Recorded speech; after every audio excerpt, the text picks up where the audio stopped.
What's up, guys? This is Nightmare 10, and this is my review of Supercard of Honor 4 by ROH, obviously. I know this is, like, what, a year late? But, I got the DVD about, there he goes. Got it about a month ago, and, really haven't got a chance to watch it. I finally watched it a week ago. Might have been 2 weeks. I don't know. Time flies around here, really. But, I finally got a chance to watch it. I'm just now being able to make a review, so I'm sorry if I don't really remember a lot about certain matches, so I'll probably skip a lot. I just want to talk about, I don't really want to talk about a match that I don't remember much, so take it for what it's worth. If it's pretty much going to be a half-ass review, I'm sorry, but that's just, I've wanted to come on here and talk about some of the matches on here.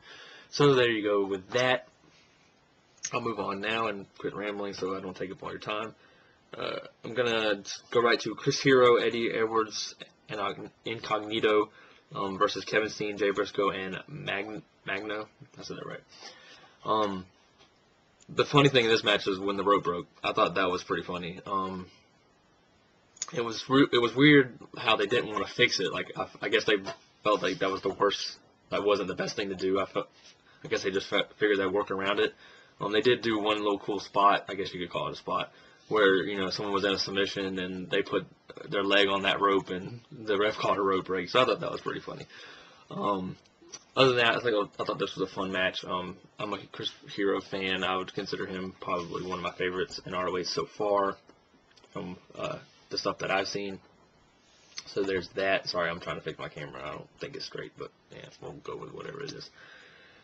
So, like I said, that's that. And like I said, Erick Stevens versus Rhett Titus. I don't remember much from this match. Rhett Titus is a character in himself, though. I will say that. Bobby Dempsey versus Kamala was pretty much for comedy only. They didn't even fight. Dempsey took his shirt off and they ended up turning on his manager, I think it was, right? Yeah. So that was just for comedy. It had its place, though. I don't think it was like, oh, this is a ridiculous segment or anything. I thought it was kind of funny, actually. So there's that. Don't remember much about El Generico versus Blue Demon Jr. versus Claudio Castagnoli versus Brent. I'll put the whole lineup in the sidebar if you can even see my hand. You'll see that there if you want to just have a look at it. If you've never seen this, if you haven't seen this, I will go ahead and say this before I even finish this video. You need to pick it up for 2 matches, if not anything else. I would say 3 matches personally, but everything else is not really, oh, let's go buy this DVD for, but there are 3 matches for sure. I'm going to go ahead and just go to those matches just because I remember there's more. Bryan Danielson versus Alex Koslov would be the 3rd best match on this show. I felt like that match, as Bryan Danielson as Alex Koslov. I really liked him in TNA. If you remember him from TNA, he had, I want to say it was a small stint. It might have been longer than I remember, but I liked him there. My favorite little thing is when he does a little kick, Russian thing or whatever you want to call it. I really like that. So that's what really gets me to enjoy his matches. But he really plays the character well. I'm not sure if he's actually Russian. I'm guessing he is. I really don't know. Like I said, I'm just trying to get Colt Cabana versus D'Lo Brown. I didn't really care for it that much. I'm not a big D'Lo Brown fan, so I'll just move on from that match. Everything else, like I said, I don't really remember much, so I want to go to the matches I do remember. I don't want to, sit here and talk about something I don't remember. That's just not fair. Okay, so then my second favorite match on this card, and you're probably going to be surprised by this if you've seen this. KENTA versus Davey Richards. It's a great match. I'm not taking anything away from this match. It has some great spots. One time, KENTA gets on the apron and does the, I want to say, Falcon Arrow on Davey Richards. I kind of popped for that. That was pretty sick. And then Davey Richards freaking flew at one point.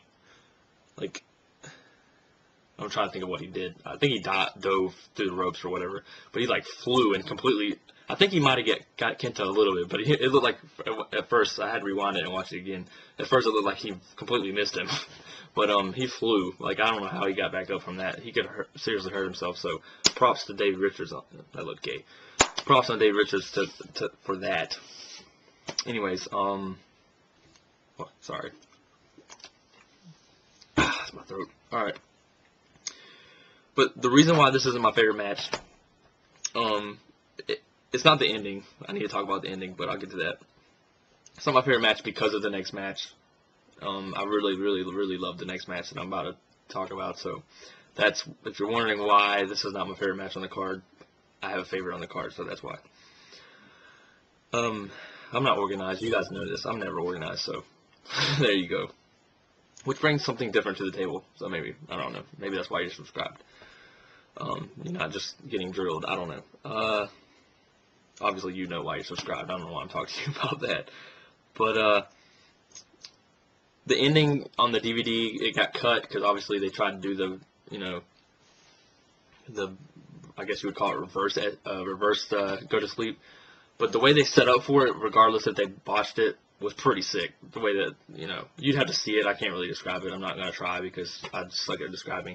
But what Davey Richards did to get himself into the, you know, for Kenta to pick him up or whatever was pretty sick. So I like that. It did get botched. Instant Classic told me on Twitter that they edited it because I thought it looked weird. I'm like, there's no way he just hit that. It would be sick if he hit it, but I heard he botched it and they just fixed it on the DVD. So that's fine. I have no problem with them fixing it on the DVD. So if you do, I kind of see why someone would have a problem, but I don't. Like I said, the match was good, was really good, so it didn't even matter that they messed it up at the end. And I don't think anyone else cared either. I didn't see the crowd, like, I mean, yeah, the crowd could have chanted something, but I didn't hear nothing either. Oh, also, the crowd in this match chanting "Fuck WrestleMania" was pretty classic. I really liked that. And now to the main event for the ROH World Title, Nigel McGuinness versus Jerry Lynn. This is when Jerry Lynn wins the title I'm not sure this wasn't for the first time, but it's when he won the title until Tyler Black beat him. Or Austin Aries beat him. I don't know. I don't know much about ROH, my history. I probably should look that up before I try to say something like Jerry Lynn's championship, whatever. So, bear with me. But this match was freaking insane. Jerry Lynn and his pile drivers, I mean, Jerry Lynn might have the best pile driver there is. Like, I don't know if there's anybody else that has a better one than he does. But, Erick Young's looks alright, I guess. But, we're not talking about that. The match was just, I mean, back and forth.